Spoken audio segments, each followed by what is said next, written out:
Hello, and welcome to Holistic Energy Management, proven solutions and strategies for reducing costs, reducing demand, and increasing sustainability and efficiency. I'm Kristen Mudd with TRSA, and I thank you for joining us. This webinar is sponsored by APPI Energy.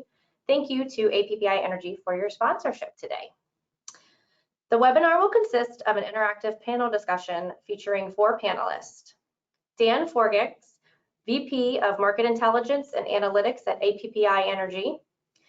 Chris Frega, Founder and CEO, Alternative Energy Development Group.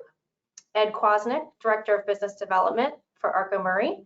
And Ben Samways, Executive VP, Energy Efficiency for Alternative Energy Development Group.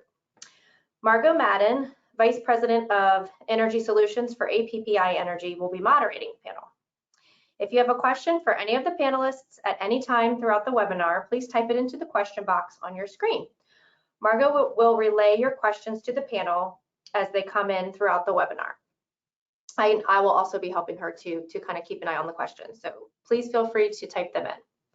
TRSA's webinars are recorded, and the recordings can be accessed in the On Demand Learning Center, which houses more than 150 webinars, training videos, and other e-learning courses. Many of our on-demand webinars can be accessed by members for free. You will be prompted to complete a short survey once the webinar concludes. Please fill out the survey as we rely on your feedback to make improvements to our webinars. Additionally, we have a few polls today, so we hope that you all will participate. We want to make this interactive, so be on the lookout for those. Thank you all for participating today. I will now hand it over to Margot to begin. Margot? Hey, good afternoon, everyone, and thanks, Kristen.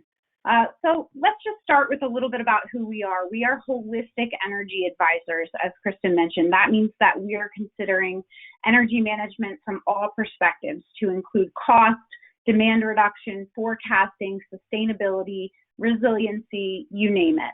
APPI has been partnered with TRSA since 2012, so we have been providing data-driven consultative services to members like yourself over the course of our relationship. We are approaching our 25th birthday, and that means we have been around since the energy markets first started to deregulate. We are procurement experts. And several years ago, we launched what we call our Energy Solutions Division, so we were able to round out our suite of services to encompass all aspects of energy management. Today, we've brought our friends at Alternative Energy Development Group and Arco Murray to the table so that we can discuss, everything in this space, the latest and greatest. So let's start with the format. We're going to frame it up for you a little bit. We're going to present opportunities for improvement and their coinciding solution sets here today, rather than just run through a ton of slides for you guys. We're going to use real life examples, and we're going to make sure that it's presented in a way, lively panel discussion for you guys, because we've got, the brains in the room today. Post presentation, we're going to circulate a short deck, but to tee up each section, we're going to start with a poll. So let's get started. Kristen, let's look at our first poll today. Okay, give me just a second and I'll bring that up. Sure.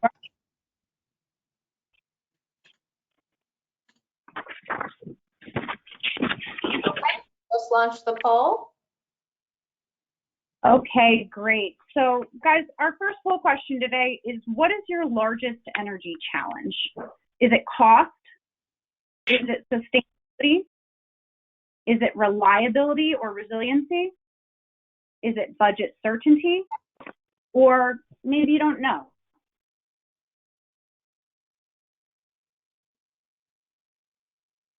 All right, numbers are coming in. Yep, looks like we have about 60% of people who have voted, and they're still coming. More seconds. Yep. All right, so it looks like the majority of you are saying it's cost, and after that we have budget certainty.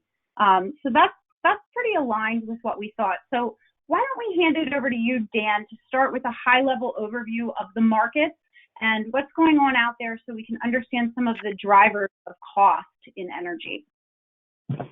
Sure thing, Margot. Thank you, and good afternoon, everybody.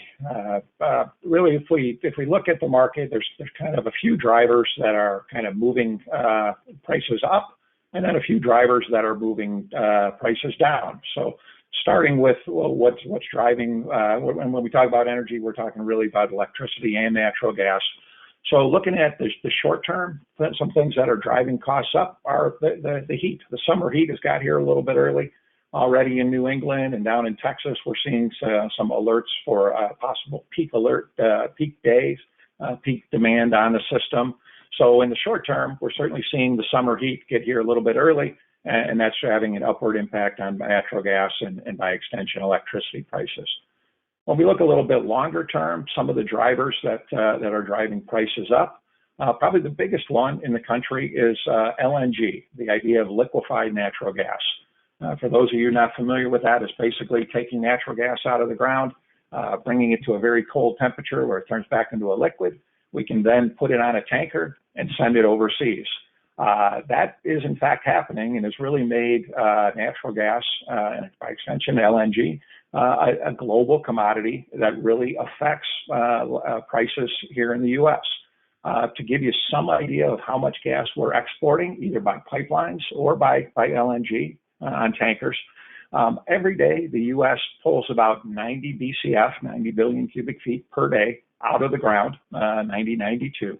Of that, roughly 20 BCF a day is sent overseas. About 6 to 7 BCF per day is sent to Mexico through pipelines.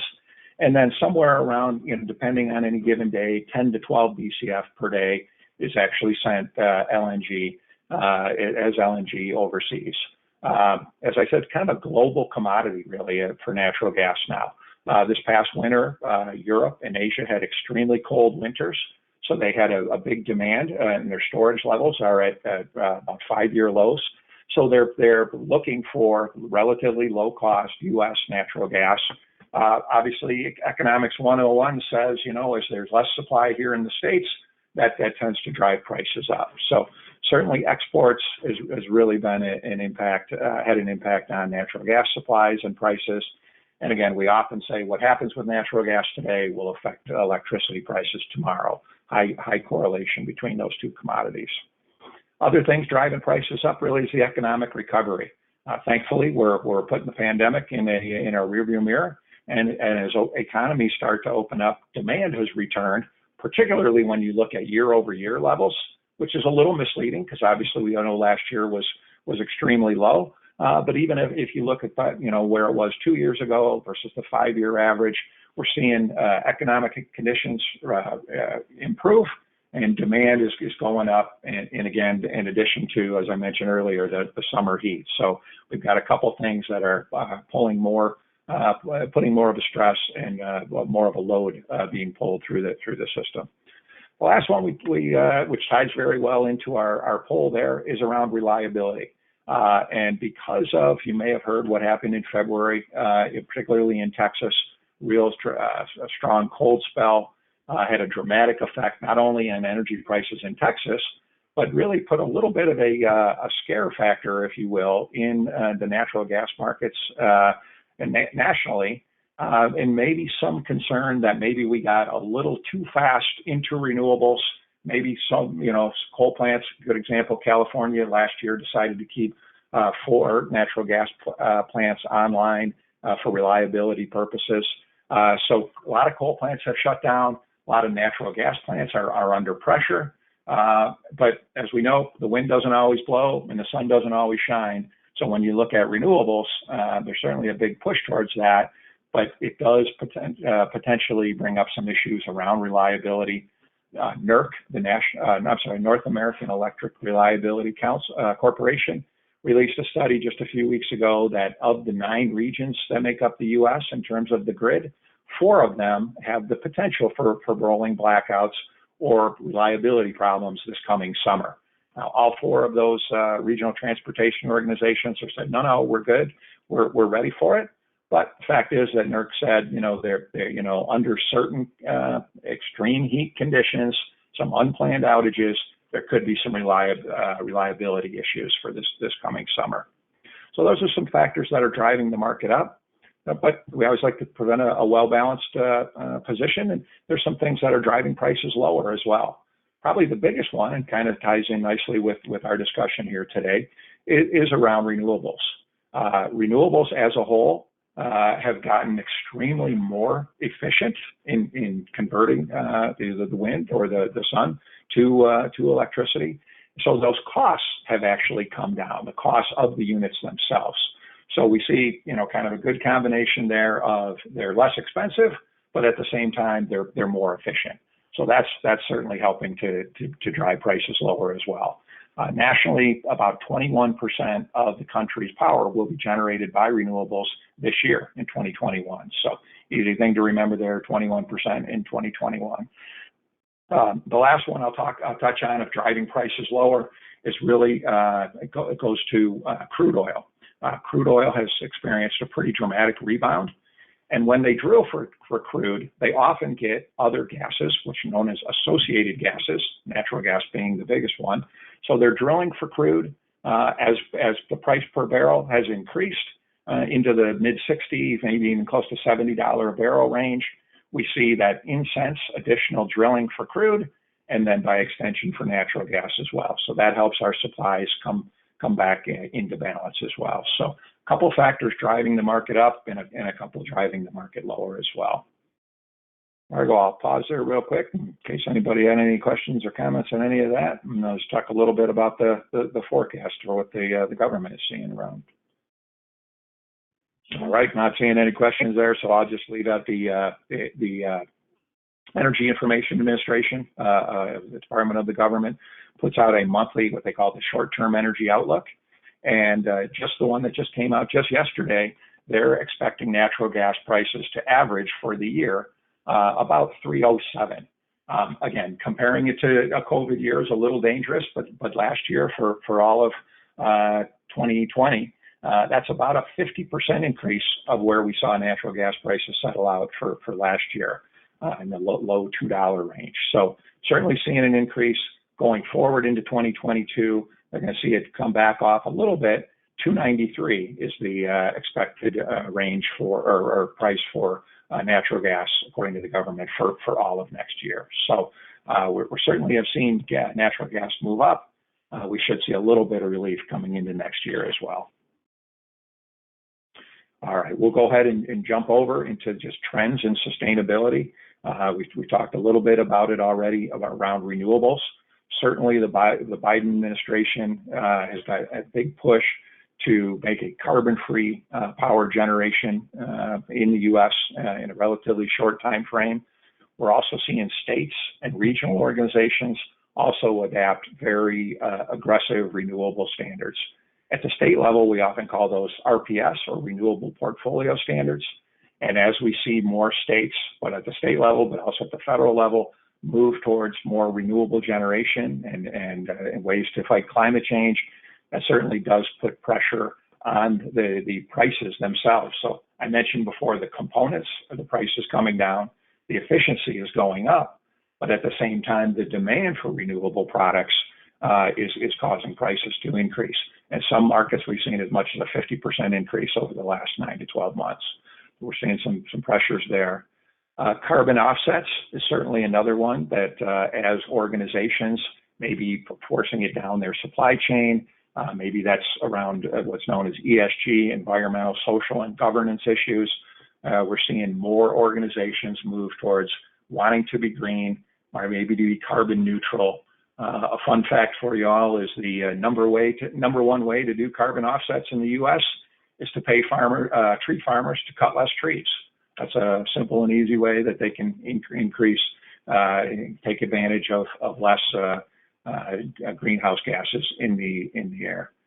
We are seeing a little bit of a movement towards green and what is known as biogases. Generally, those are fairly expensive, kind of a newer technology. We're really not there yet as a country. Really where we see those is government mandates are kind of driving that. So that really hasn't become a big issue yet, but certainly we'll keep you apprised of that going forward. Two other things I would just note on in terms of sustainability trends: electrification. I know Chris is going to talk a little bit about that, of actually electrifying the fleets and the whole movement towards electric vehicles. Certainly the Biden administration has some big aggressive plans around that.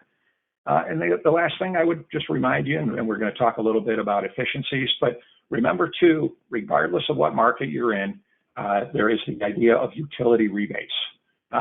We all pay for those on a small monthly per user basis.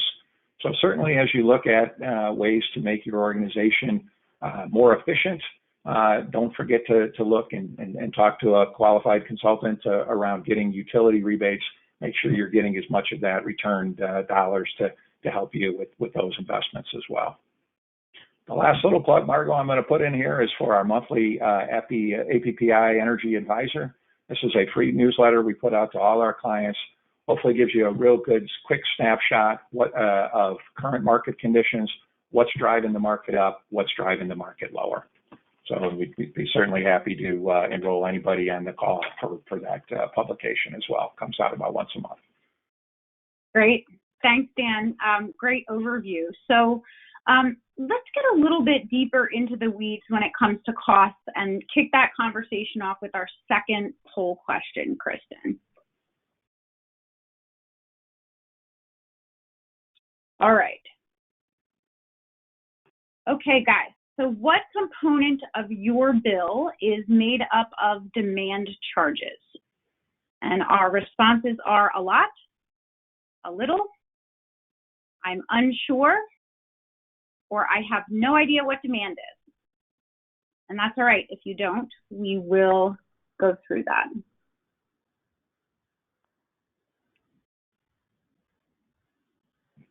All right, a mixed bag here. Let's see. All right, we've got about 45% of you guys vote, so 48%. almost. Yep. Yep. All right. So it looks like about 50% of the people who responded said I'm unsure. We've got a group, 30% that says a little, and 20% that says a lot. So let's talk about controlling costs, and then we'll get into demand in just a moment. So Dan, let's kick this off again with you, and let's talk about procurement. Sure. So I think it's important, obviously, TRSA, a large national organization, you have a number of folks hopefully on the call today are in what we know as deregulated states. Re-regulated is probably a better way to say it. There's still a lot of regulation.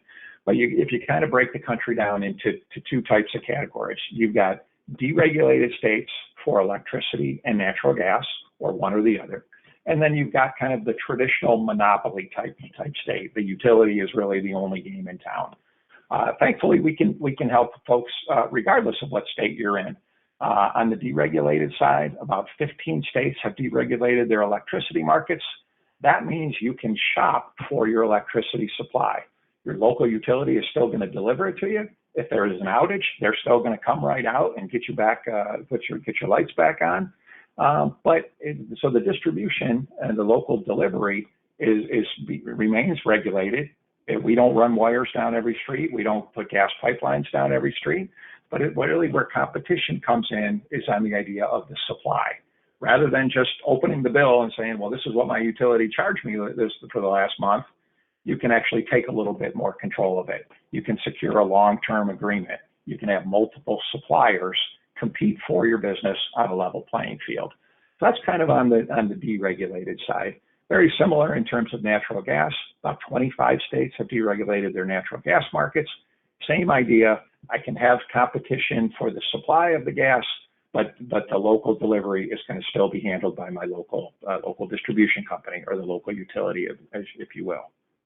So that kind of gives us into two segments of our conversation here from a procurement standpoint. In a deregulated market, again, you can take a little bit more control.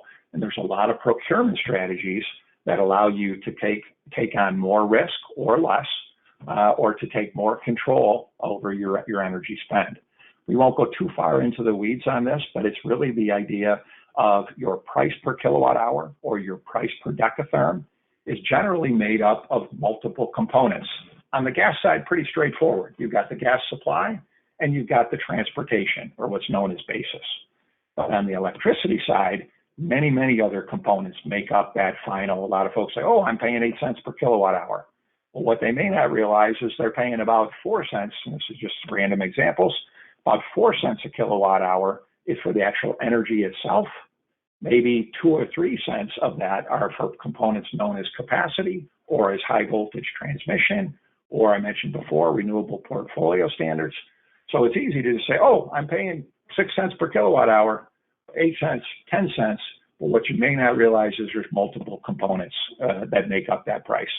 The nice thing about that is in a competitive market, you can pick and choose which of those components you want to fix or hedge, or maybe you want to float and maybe you want to be exposed, and you're okay to be a little bit exposed to the wholesale market and take on some of that risk in exchange for hoping to get lower prices. So again, a good qualified energy consultant can really help you understand the pros and cons, what makes up your price, what makes one offer better or worse than another, and how does that align with your risk strategy around, are you trying to get the lowest possible price, or would you like to have some budget certainty for the next 2, 3, 5 years? That's a little bit on the deregulated side. Good news on the regulated side as well. Again, more states are regulated for electricity, and about half are regulated still for natural gas. There's still some things you can do to take control of your energy spend. One of the easiest ones is just to make sure you're on the right rate class. It doesn't happen often, but it does happen where utilities will put you, maybe you've grown, maybe you've shrunk, you're on a different rate class. On the gas side, you may have started out as a gas choice customer, relatively small, but if you hit a certain threshold, you become eligible for what's known as transportation gas. Pros and cons to that, maybe you need a different meter, but ultimately, you have more negotiating power the more natural gas you use. So rate class is a simple, easy one. A good consultant can do it, and an audit for you. Your own utility can probably help you determine if you qualify for a particular rate class. Other things to keep in mind certainly applies in the commercial laundry space is tax exemption, regardless of what state you're in. If the energy is part of your production process, and we normally determine that with what's known as a predominant use study, you may qualify to have sales tax waived on the energy or that percentage of the energy that goes into your final process, if you will. So that's another way. We've been able to even help some customers go back as much as 3 years and recoup sales taxes that they really shouldn't have paid. So those are two relatively easy ones that we can help customers with really in any market. One thing we can't really help them too much though, Margot, is the idea of negotiating better rates for the distribution. So that's really where demand management comes in. And Ben, I was hoping maybe I could throw it over to you and you could maybe talk about some strategies where folks could lower their demand, which regardless of market might help them lower their total energy spend. Absolutely, Dan. So we're not going to hold it against anybody for not really fully appreciating what demand is. It's a complex world out there, especially when it comes to electricity and power. So, just bear in mind that our TRSA members can always reach out, and Dan and the rest of the team have got huge volumes of knowledge and experience and information to share. So even if you don't know whether you're in a regulated or deregulated market, Dan knows that straight away. He's got a fantastic map that you can have a look at, and from there the conversation can progress. And then there's all the other fantastic points you brought up there, Dan. You'll be surprised when you do a predominant use study, and you might get some tax savings there. Like, you'd be surprised. It often gets missed. So great points to bring up there. Now, when it comes to demand and energy efficiency, it's very much about what you can control at your site, at your plant. So firstly, kudos to the laundry industry, because the laundry industry has made huge improvements in energy efficiency over the last years, especially in the last 5 to 10 years, leaps and bounds. So when we talk about utility costs, what we're talking about is water, sewer, fuel, oil and gas, or electricity. And now, typically we're seeing on average, about 4.5% of plant costs are going to utilities. And plant costs on average are about 39 cents in in the dollar. So, you know, that's a big improvement over where things used to be 10 plus years ago. Now, just to put that in perspective, production labor is close to 18% of costs now. So some great improvements have been made on the utility side. You know, a lot of that is to do with the actual new laundry machines and equipment. They're much, much more water and energy efficient. You know, these modern machines are now built to exacting standards. Not only are the design considerations taken into account as to the output, you know, the quality and the output that is coming out, also design in the machine is what are the cost inputs going into that machine. And there's been massive improvements over the last 5-10 years. You know, and that's driven a lot of these energy efficiency improvements, and it's leaving a lot of the older plants, you know, behind. They can't compete on a utility cost perspective, unfortunately. But putting the machines aside, there's been a lot of improvements made in, you know, waste heat recovery and LEDs and skylights. And importantly, when that's paired with a successful maintenance program, so if you've got boilers, you know, you're tuning up your boilers regularly, you're doing an energy audit every 3 years. When last did you do that? And you'd be surprised what you can find. But those measures have further improved the energy efficiency of a lot of the plants.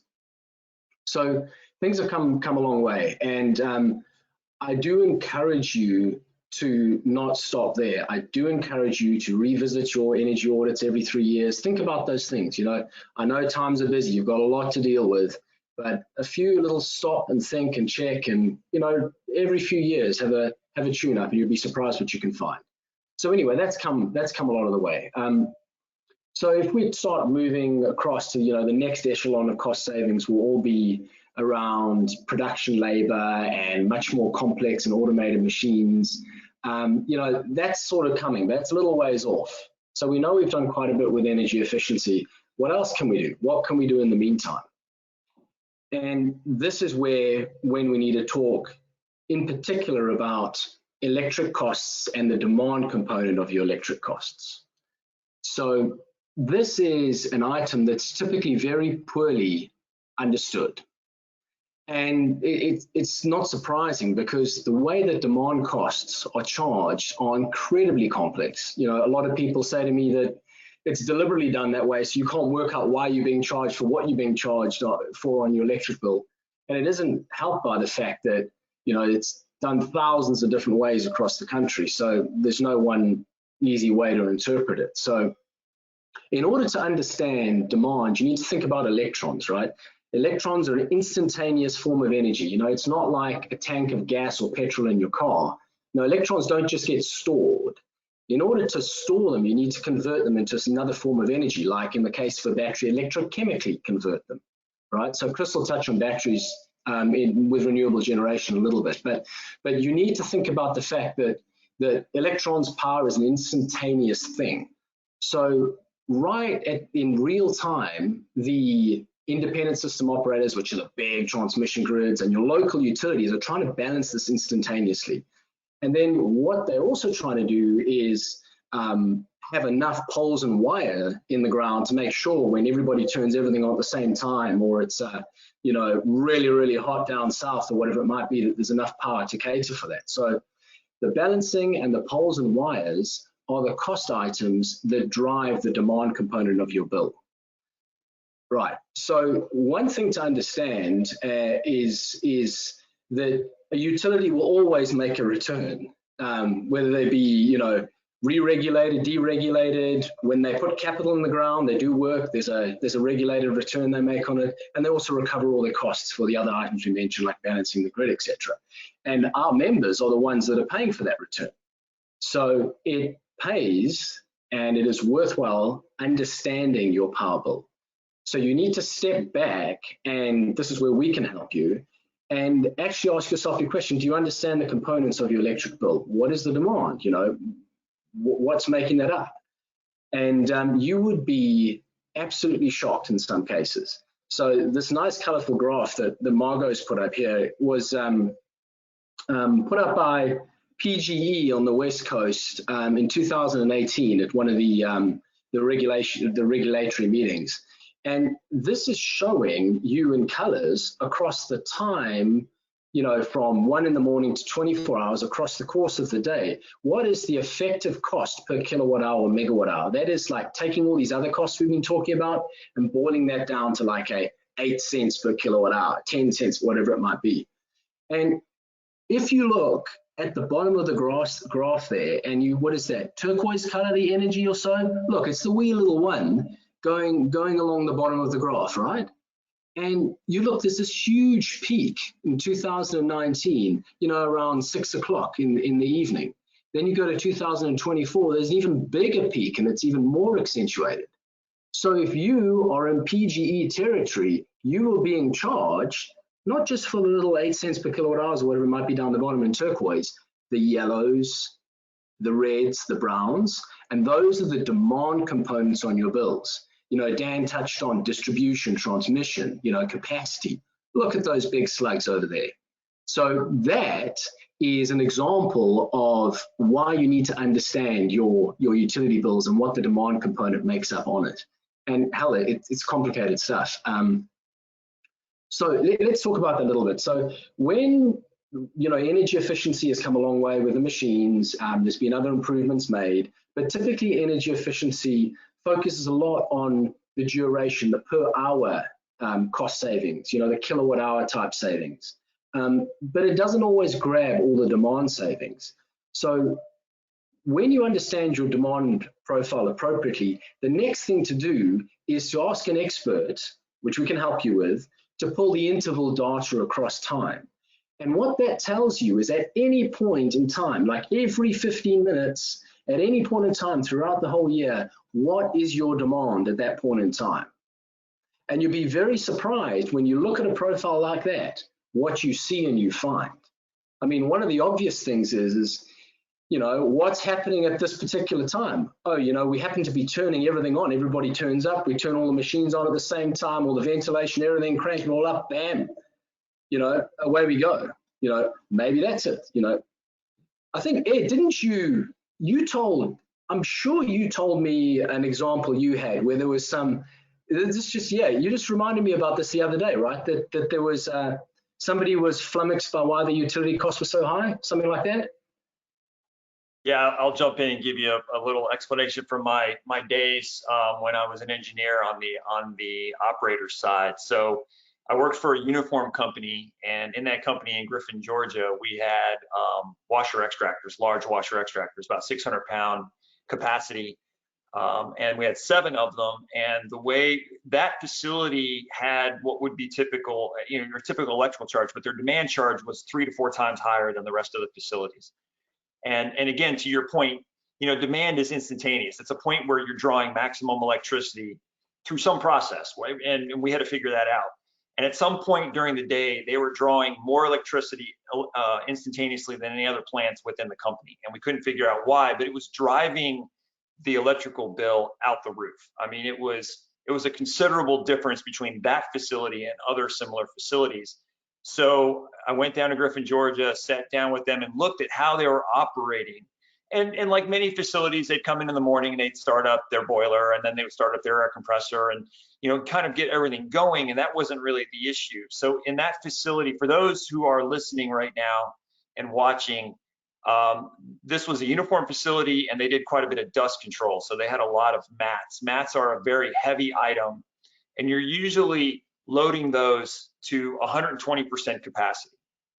So on a 600-pound washer, you might be loading 7 or 750 or 720 pounds. The night before, they would load every washer, all 6 washers, with, call it 750 pounds of mats, preloaded and ready to go the next day. And then when they came in the next morning, they would want to wash all those mats simultaneously. So I'm going to kind of demonstrate here a little bit.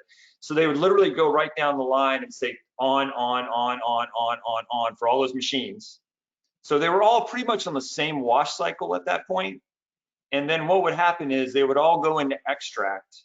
You know, we're going to spin this huge load at 300 Gs, and you could literally hear the motor go, and like the lights would dim in the facility, because we were drawing maximum electricity from all of those machines almost simultaneously. And so that was the point where they would hit maximum demand and never do that again throughout the entire day. So they were paying this huge bill because for just an instant moment there, they were pulling maximum electricity for all of these motors to go into extract at exactly the same time, or pretty much almost exactly the same time. And then the rest of the day, everything would get out of sync and they would never have all of those machines drawing that electricity simultaneously. That it was, and that's a kind of an example of how you can control demand. Now you guys are going to go into a lot more details about how to control on the energy side, but from an operational side, that was a great example of, hey, whoa, we got to stop doing that. We have to be able to delay these so that they don't all go into extract with the heaviest load possible at exactly the same time, and the lights in the facility dim as we're drawing all this electricity. Excellent. Whoa, I can feel it now, Ed. And this is the thing, is that depending on your site's location, that is going to dictate how that charge is factored in. So some places you will have that instantaneous peak, and then you will just pay for it across the hour. Some locations you'll have the peak, and then you'll pay for it for the month, whether you use anything close to it at any, like you could just peak on, Monday at a particular time, and now you're set for the rest of the month. Some places it's, your 5 highest peaks that you hit whenever you hit those things, and then once that's happened, it's set for the rest of the year. So operational considerations and other energy efficiency considerations need to be understood in the context of how the demand is applied and charged at that particular location. And when you pull this interval profile that I mentioned, that's real data. There's a reason these meters now are called smart meters. They're supposed to be a bit smart, right? So what's happening now is smart meters will actually collect that data instantaneously and record it instantaneously, so they can reveal to you in high definition, what actually is happening, what actually is being turned on, what do those peaks and troughs look like. So you can now lay that over your, your regulatory, or how you're being charged for the stuff, and go and problem solve for those peaks and make a difference to your bill with a very simple thing. To get that interval data, however, is not so easy. Some utilities will let you get on their platforms and download some stuff and play around with some graphs, but often it's like squirreled away and hidden, and you've got to fill out some forms and ask for it and stuff. But think about it. That is definitely something, if you have not already looked into, you should consider. And that, that's like the, what's your energy map, your energy profile, your fingerprint of your energy usage. Okay, so just a couple of other ones I wanted to touch on quickly here, Margot, and I'll then hand it back to you. So when we talk about demand, there's certain locations where you will be paid money to not turn stuff on, or if you do have stuff on, turn it off. And this is a temporary reduction to your demand at a point in time when things are really expensive on the grid, when those yellows and those browns we saw in the graphs, when things are really expensive and stressed on the grid, hey, you might actually be able to turn a few things off, and that demand is equivalent to somebody else turning some more power on at the power station and putting some more poles and wires in the ground. So you can be compensated for that. Now, this doesn't apply everywhere across the country, and it needs to be very well understood, and experts like APPI can help you with that. But that is something that is worthwhile considering depending on your location. So that is a temporary reduction to your demand, and you get paid to do that.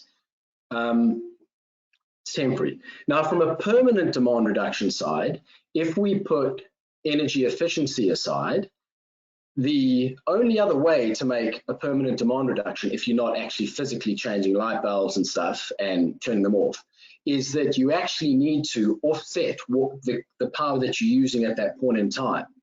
And the technologies that we are seeing most are embedded generation in the form of peaking power, which could be produced from a different source, like maybe some natural gas to produce some power. If you're in a location where you can have start backup power, diesel generators perhaps could be started, or even batteries. So we're seeing a lot of batteries coming to play in the market, especially on the West Coast at the moment. So that is the concept of making some electricity at the time it's most expensive, so you buy less off the grid. So that's a more permanent solution-based demand reduction. And we start with the interval data we spoke about, look at the markets, look at what's available and solve for that sort of, that matrix of what's possible and what has the best return based upon that location. But it's batteries, generation, and Chris is going to touch on some solar in a little bit, Margot. So I might just stop there. I've said enough. I'll hand it back over to you for a moment, Margot. Great. Thank you.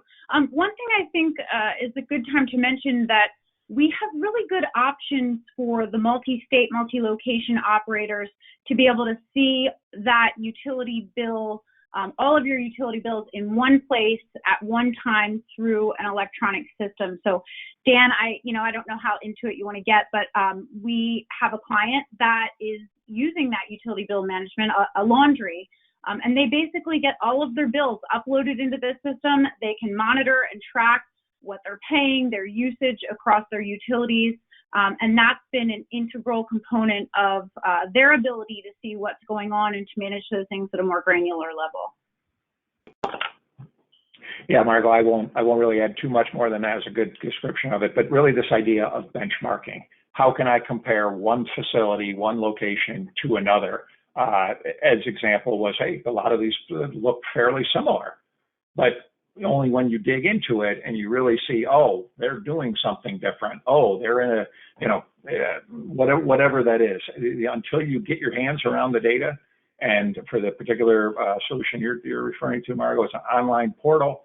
It's real time. Any billed commodity, water, sewer, gas, electricity, any billed commodity can go into, and you can have access to this portal. But it really will then behind the scenes be looking for billing anomalies. So, oh, wait, something's going on at this location. Or again, benchmarking. How do I compare, per square foot or whatever, a metric you use? It's a great way to kind of compare what look to be different and unique facilities, and maybe in different utilities, different commodities even, but you can kind of compare them one to the other. So certainly something we'd be happy to dig into a little bit more at a later date. Yeah, that's right. Okay, great. So we've talked about cost. Let's talk about sustainability. So Chris, I'm going to hand it off to you in just a moment, but let's start with our poll, Kristen.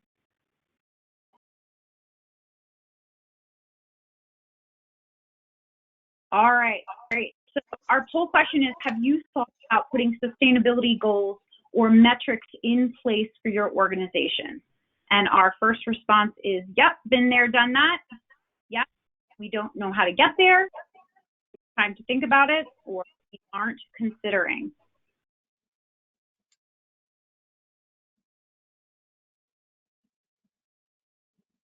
All right, we've got a really mixed bag here. That's great. All right, we'll give it just a couple more seconds.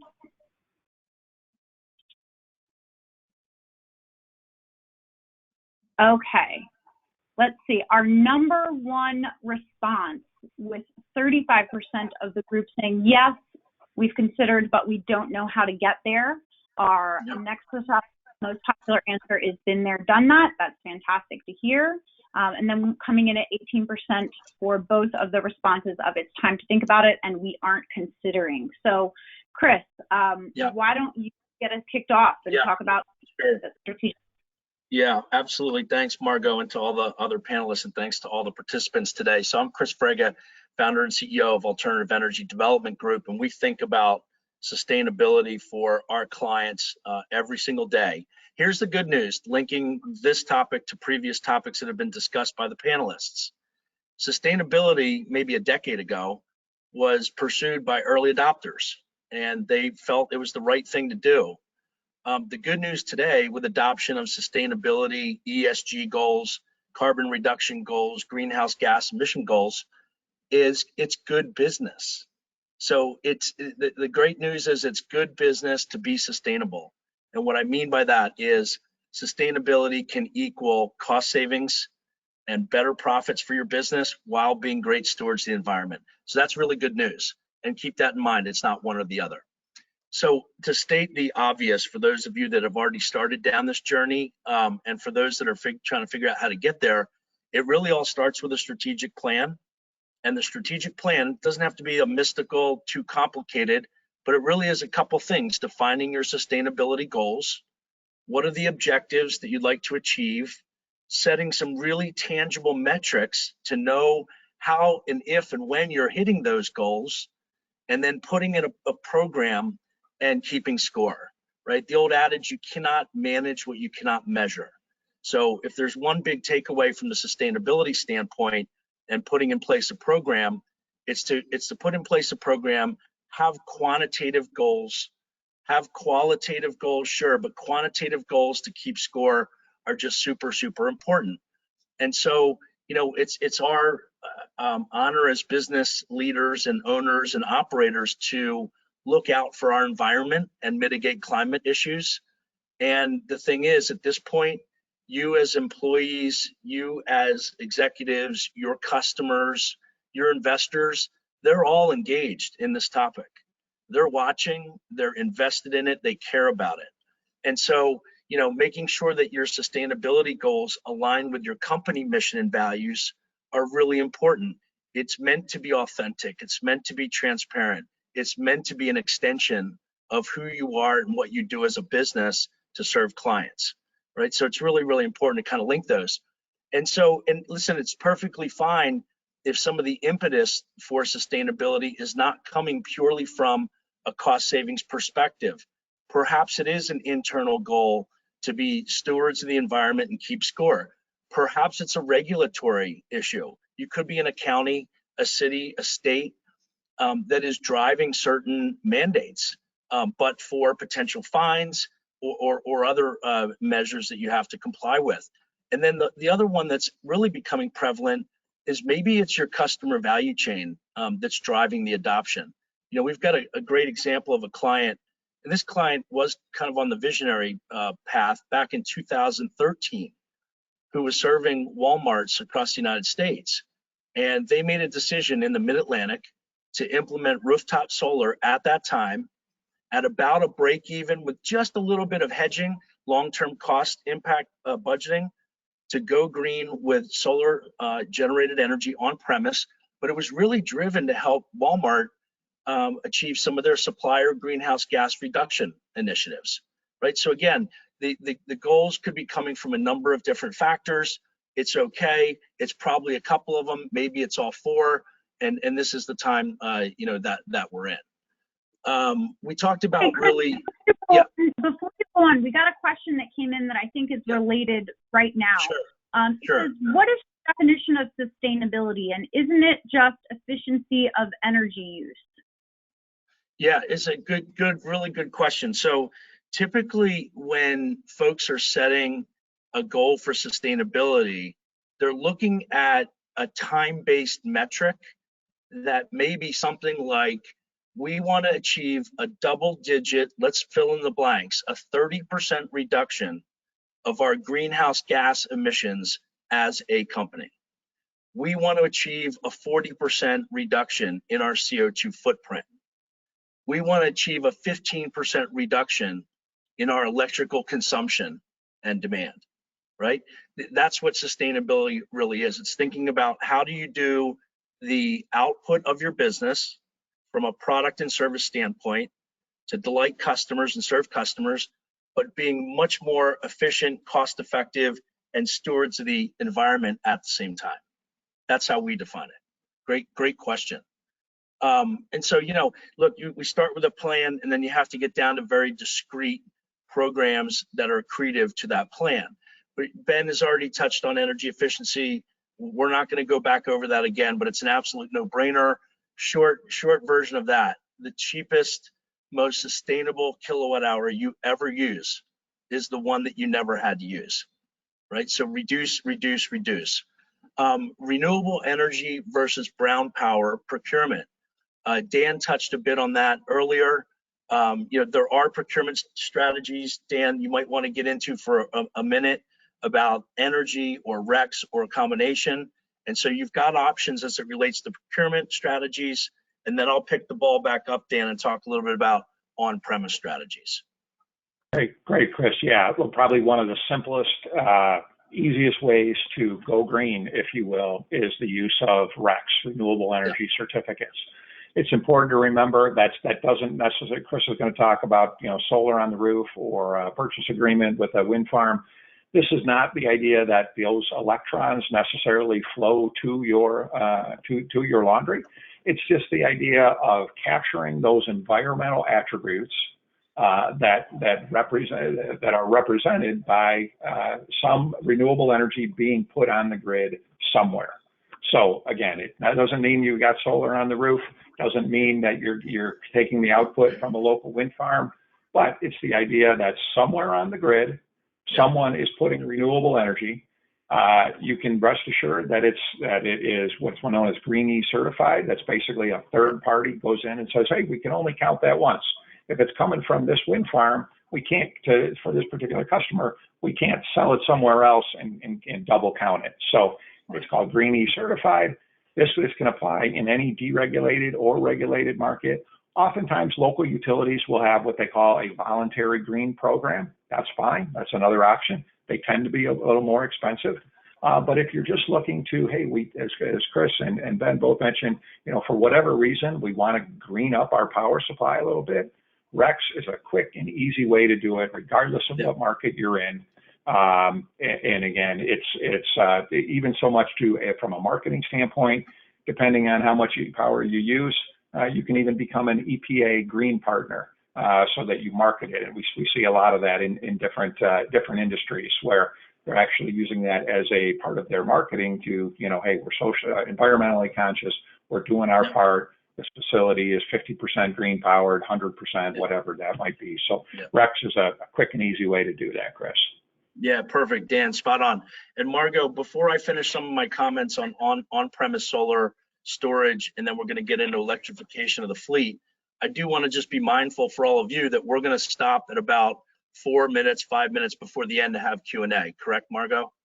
Yep, perfect. Okay, so couple final comments on those topics. So solar, look, I think everybody has now seen solar on a residence, a building, a utility, a church, a school, a county. But fact is, 8,300 megawatts of solar, 8,300 megawatts of solar for commercial businesses have been installed in the United States. It's 38,000 projects and 43 states.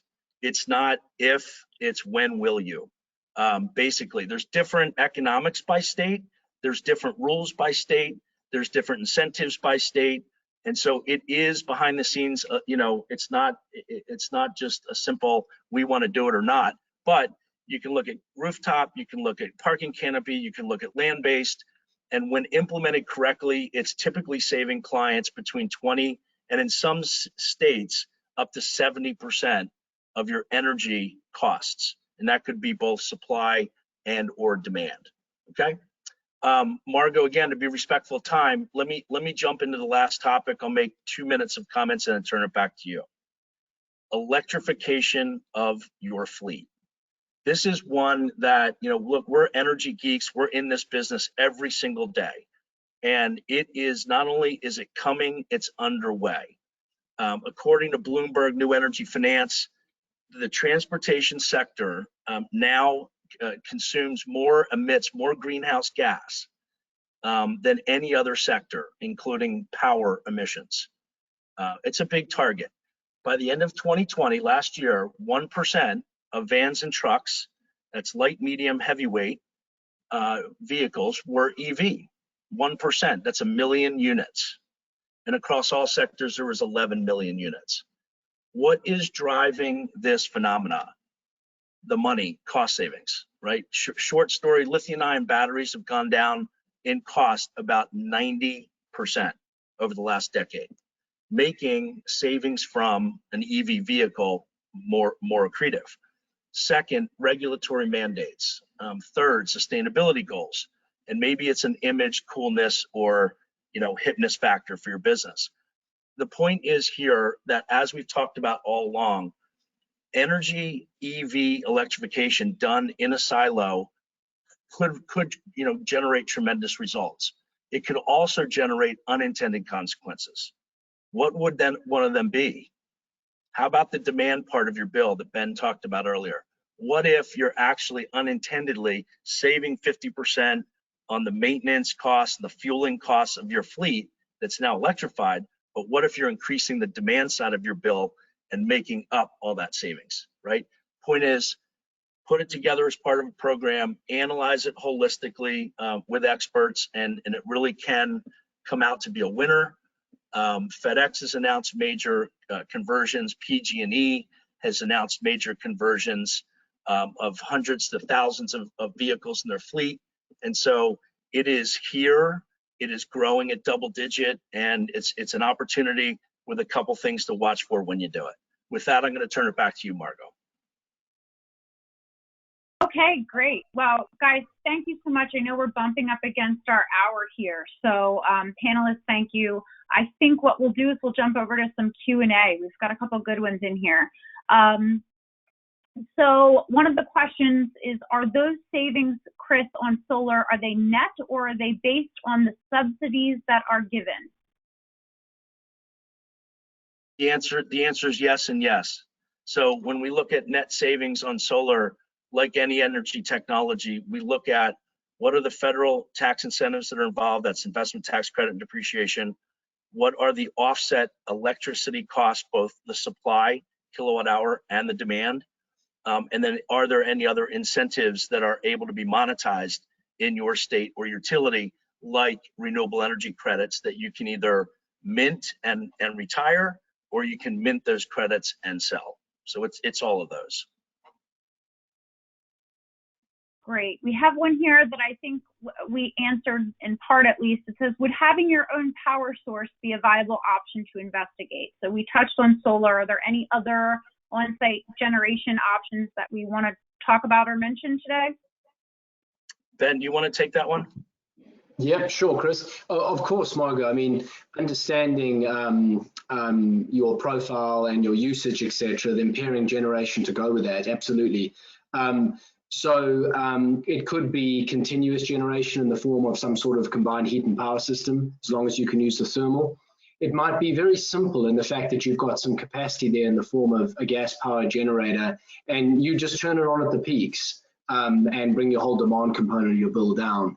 You can run a gas generator for very, very few hours in the year and make monstrous savings in certain parts of the country.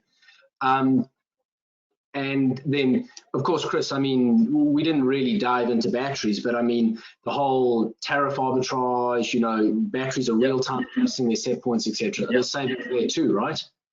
Absolutely. So it's generation on premise. It's also storage, right? As Ben and others have discussed in this panel session, when you use energy has become as much of a cost factor as how much you use. So batteries have become very popular and very smart from an economic point of view to couple with solar, so that that energy is stored and used when it's of highest value to you, based on what utility tariff or rate structure that you're on. So yeah, thinking about generation and storage, depending on your state, depending on the incentives and utility tariffs available, is a smart decision. Speaking of state specific, we got a question that says, what did we learn from the Texas big freeze? Well, I don't know, Dan, I'll tell you what I learned, right? I'll tell you what I learned. I learned that the ERCOT market is a market unto itself. It's an entirely price-focused market where the generators that bid into the market aren't required to meet capacity reliability requirements like many other generators in the country do. So one of the things that was, you know, that stood out loud and clear to me is the amount of megawatts that were dropped during the freeze from the gas generation fleet. And the reason the gas power plants went down, they're using gas, is because they couldn't get gas because they weren't winterized. They hadn't invested in the winterization The gas power plants in MISO, up further north in the country were just as cold. They were fine. The ones in, in New England, they were fine. And that's because they winterize. In Texas, you don't have to winterize. It's a game whether you want to bid into the market or not. And the thing is that, people think about climate change, things are getting warmer and hotter. No, they're not. Things are becoming more variable. The polar vortex at the top of the country, right, spins around, and when it gets upset, it spills down into the middle of the country. That's what happened in Texas. And, I'm going to be in Phoenix next week. It's going to be disgustingly hot, but I can tell you it's going to be freezing in Texas next February again, that's what I learned. Yeah. Well, I think you nailed it. Weatherization, really the companies in Texas probably didn't learn their lesson from 2011. We had a similar event, not quite as severe. A lot of talk, a lot of legislative activity. Hey, we got to protect the grid. And that didn't really get followed through on. So the weatherization didn't really happen. The companies that did invest in weatherization ended up making literally billions of dollars in the February event. And then the other part of it is just it depends who you ask. Gas and power companies like to say, hey, it's renewables' fault. Gas companies will point the finger at power companies saying, hey, I would have given you gas, but I didn't have power. Power companies will say, I couldn't make power because you didn't give me any gas. So a lot of finger pointing. We've got the legislature involved. The governor did sign a few bills just yesterday. Unfortunately, very little of that looks to be relief to end-use customers. We'll leave the politics out of it for a bit. But as Ben said, weatherization, just not really being prepared for it is probably the biggest takeaway. Whether, who you believe and the details, unfortunately, pretty tragic event for a lot of reasons, not only in lives lost, but in billions of dollars of economic damage. Hopefully we'll learn some lessons. And then Ben just touched on one other thing. Texas always kind of considers itself to be its own, going its own way, as it were, but that is a grid in and of itself. PJM, MISO, California, all those grids are interconnected to other grids where you can import and export power. ERCOT, the Texas grid, is basically a grid in and of itself. So because they had problems, they weren't able to bring in power from outside areas, and that probably is kind of another lesson learned that kind of magnified that issue. Yeah, good point, Dan. Great, guys. So, Kristen, we're going to keep rolling because we have a couple more questions. Stop us if you need to. But, Chris, I think... I'm sorry? I was just saying you're good to go. Keep going if you like. Thank you. Appreciate it. Sure. It says, considering plant electricity capacity, how will this impact fleet electrification programs, irrespective of green mandates? It's a good question. Yeah. So I'm gonna assume that the question is addressed from a customer perspective. I could answer it as a utility, or I could answer it as a customer. Both have a different perspective. I think you can feel free to text back in if it's not. But from a customer point of view, running an energy load profile about what would your EV fleet recharging look like before you implemented anything would be as important as running a financial pro forma on making that change. Understanding, and it can very well be done, very sophisticated. Let's see what time of day the trucks would be back, the vans would be back from pickup and deliveries. When do they need to be recharged for the next route? And then managing that smartly so that you come up with a new load profile of what that would look like. That's really what needs to happen first. And then after that happens, running it against business as usual with utility rate tariffs that are offered, or looking at some type of on-premise generation and storage that may take that new demand and reduce it back down to where it used to be. So really it has to just be smartly looked at, no different than practical pro forma, financial modeling, looking at energy load modeling to start. Ben, anything to add? Only one thing, Chris. The world that we're moving to is one of bidirectional electricity flow. So, the grid was built and everybody conceived things being made, way big coal power stations, big wires, all the way down, little wires into your plug, and you use your power. And Now, the thing is that things are starting to go bi-directional. There's solar on the roof, there's these generator things I was talking about. Now you have batteries, and your fleet of EVs are like little owned storage devices that go around. Yeah. We are seeing in the UK and some other parts of Europe now where you're actually getting paid to charge your EV fleet. Who would have thought that? Because, you know, wind is just humping in Norway and wherever, and there's so much extra capacity, you know, take it. And it pays, because remember, balancing the grid, it's real time, right? Yeah. If you've got a battery, it's an asset. And we're going to see that smart use of that asset to monetize its full value coming along really, really quickly in the US. Like it's coming. It's like, it's here, and Biden's got a ton in there. So that's the only other thing I wanted to add, Chris. Yeah, good add. Great, thanks, guys. You mentioned an energy profile. How do I get an analysis done for my facilities? Mr. Margo, Samways. reach out, eh? So, you know, you reach out, you need to tell us where you're at. The utility's probably going to ask us, you to sign a form that we'll fill out for you with meter numbers and stuff on. And then we'll go and pull that data from the smart meter. And there's various different ways to do that. And once we pull that data across, that is then used to build this profile. You know, what's a typical day? What's a typical week? What does it look like in summer versus winter? You know, stuff like that. So I think, Margo, that's the starting point, right? So that access to that smart meter data is where you start with the profile. Yep. Great. Yep. I think this is going to be the last question we have here. It says, any comment on Western droughts and impacts on hydroelectric power costs or availability? Yeah, problem. You know, variability in weather, you know, hydro, when you design a hydro power station, right, there's two things you go for.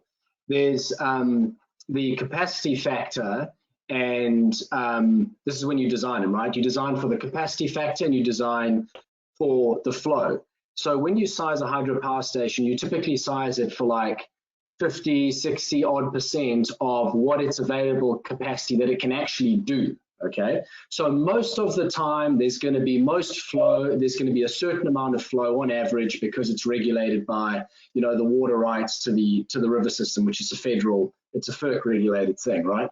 So that's your average flow. But hey, when you get a ton more water, you can actually make extra power out of that. So that's when that 50, 60 can ramp up and down. So when you start introducing variability into the system and you don't have that nice average flow, it is very unfortunate that starts to erode the business cases for hydro. But in the US, I think, I'm grappling for the stat here, I believe of the actual waterways, there's only like 3% or something that have hydro on them. So there's a ton of opportunity to go and retrofit existing dams with hydropower, and that is the upside to the downside that I just discussed. So that's a huge opportunity. Yeah. All right, great, guys. Thank you so much for participating today. Kristen, I'm going to hand it back to you to wrap us up. All right. Thank you, Margo, and thank you to our panelists for sharing your insights and expertise with us today. We'd also like to thank APPI Energy once again for making this webinar possible. We have a number of other virtual and in-person education and networking events planned for the year, so visit trsa.org/events for more information or to access our events calendar. And this concludes our webinar. So thank you again to everybody for participating. Thanks. Have a great day. Have a great one. Thank you. Bye-bye. Bye-bye. Thanks. Stay cool.